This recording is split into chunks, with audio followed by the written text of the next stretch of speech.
Stress is when your activity level surpasses your energy level.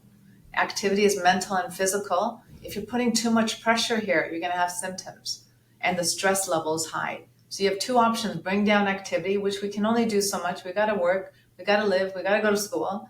And so the next option is bringing up energy levels. The four sources of energy levels are just the basics: eating well, so that the food sustains my body, so that I can push myself longer to be a little bit more perfectionistic. Sleep, the quality of sleep you have, don't sacrifice it to be perfect. Realize that your standards of work are better when you can sleep properly because you're refreshed and renewed and able to perform well. Third one is exercise and breathing. Many of us who are anxious fuel self-doubt. Anxiety is when you're breathing short and shallow breaths. It just keeps you up and down, ruminating, racing in your head. Just even breathing properly, exercising, getting a belly breath, you ground yourself to think clearly of what is needed versus what I want to do. I might want to be perfect, but what do I need to get done to get this out? Sometimes that perfection, if you hold on to that standard, you keep revising your work over and over and you never get other aspects of your work done, or you're not able to eat properly or sleep properly. Look at the sacrifice. And the fourth one is a calm state of mind. You'll have a calmer state of mind if you're easier on yourself to drop that standard a bit instead of feeling like I have to do it this way. I'm driven to do it this way. I don't feel comfortable if I let it go. Challenge the thought that less than means I'm sacrificing my quality. Sometimes, learning to drop the perfectionism scale to be good enough is about having compassion that I'm not going to sacrifice my health and well-being. Work is just one aspect of your life. Being a good friend, being a family member, being good to yourself, hobbies and interests. We're here to enjoy a world of form.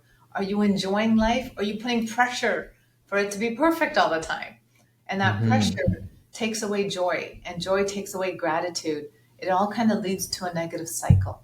And so perfectionism sometimes can get you into an anxious loop, but also a negative loop of self-deprivation, self-criticism, not feeling good enough, not feeling capable, not meeting up to other people's standards, and constantly in that place of comparison to others versus staying in your lane and just enjoying life. We're not here to sacrifice joy. And trust me, when we put so much pressure on ourselves, the anxiety that you put trying to be perfect at everything, the way you look, the way you feel, a perfect mom, a perfect dad, a perfect colleague, those standards of perfectionism burn you out because they're bottomless pits. You can always do more people pleasing. You can always do better in your academics. You can always do better at work. You can always make more money. You can always look better. It's burning you out by trying to do everything perfect. And the older you get, the more roles you play. The more roles you play, the more standards of perfectionism in every area fall in. And you get into an area of sickness and illness and anxiety, self-doubt, and sometimes just giving up. Yeah, like that's a lot of information on how it can really backfire, right? Because as we know, if you're like a perfectionist, like you want to be as excellent as possible, but like that actually doesn't really work in your favor because like now you're working backwards and you're compromising yourself. You're not actually, again, as you mentioned, putting out the output needed to get that excellence that you're looking for, right? Which is it's somewhat like a paradox because like to I guess chase excellence and to actually achieve excellence, you kind of have to drop your standards a bit and give yourself room to make mistakes and not be so rigid with how you approach I guess life in general. Excellence comes with sacrifice to some degree of tunnel focus. So I guess the key is, that tunnel focus to make one thing perfect. What are you sacrificing in the process?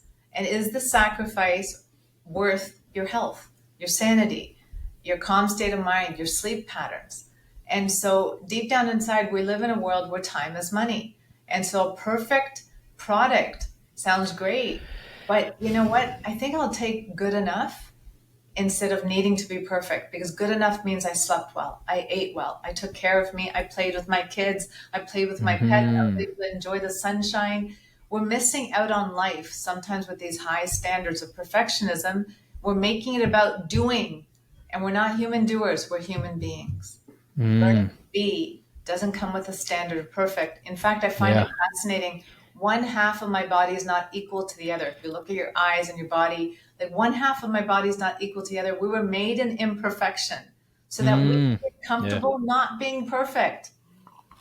And instead, we strive Yeah. to be That's perfect all interesting. the time. Like I was like, you were made imperfect so that you can get comfortable, not needing things perfect.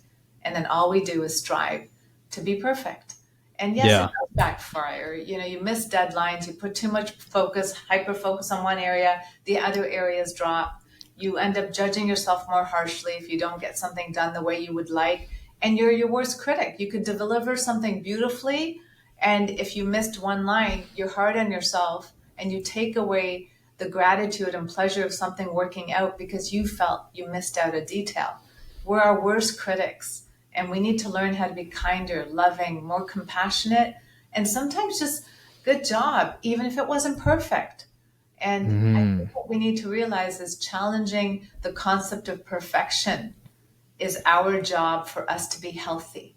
Do you want to be perfect or you want to be healthy? And sometimes you can have a bit of both if you can learn how to bring in the dance of perfectionism. It's okay to have the goal of having perfect standards or high standards for yourself, but with or without me reaching that, I'm okay at this level. I'm okay with it coming out at this pace. Learn to give yourself permission that those high standards come with a rigidity, and we need to learn how to be fluid in life. We need to how to be flexible in life. If you're a hardcore perfectionist, you can't be rigid with yourself. You can't be fluid with yourself. You're always rigid, right? And Hmm. that will lead into burnout. Today, burnout is a hot word because perfectionism on a maladaptive front means social anxiety. We worry about what people think of us. We worry about embarrassing ourselves. We worry about not being good enough. We have depression because we put such high standards that we feel like we cannot meet.